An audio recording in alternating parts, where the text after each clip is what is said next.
Hello.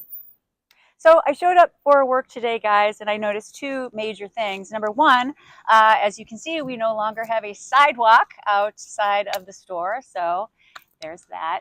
But the other thing I noticed is we now have this layer of sand, and I'm not quite sure if the city laid the sand down or if the sand was just naturally underneath the pavement. I'm not well versed in Evanston stratas of terroir. But I did want to talk to you guys, much like Meg talked to you about gravel soils last week when there was a giant gravel pit right there.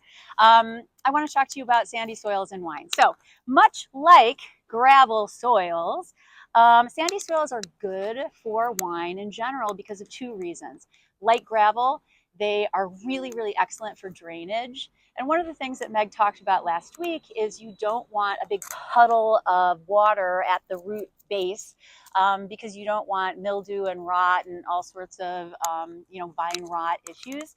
But the other thing is if there's a lot of really good drainage because of sand or gravel, the water table is lower. And then those vines have to really root deep down into the ground, sometimes as far as like 30 feet into the earth.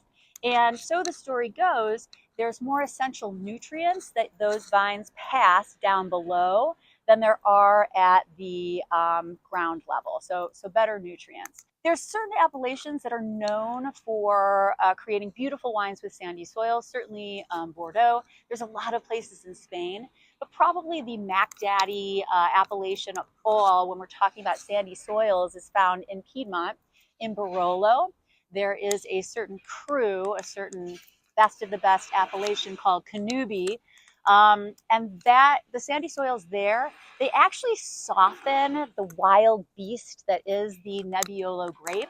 And so the wines have lower tannin, a little bit of a softer vibe to them, certainly lighter in color, but the sandy soils there give so much in the realm of aromatics. So Canubi and Barolo.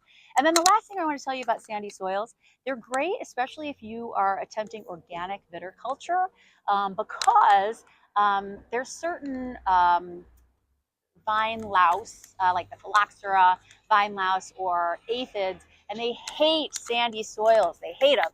So if you are attempting either to grow wine on your own rootstock without having to graft onto the American rootstock, or you don't want to use pesticides, they're really good for making, I guess, a little bit more natural wine. So sandy soils, guys, get to know them here at 702 Main Street.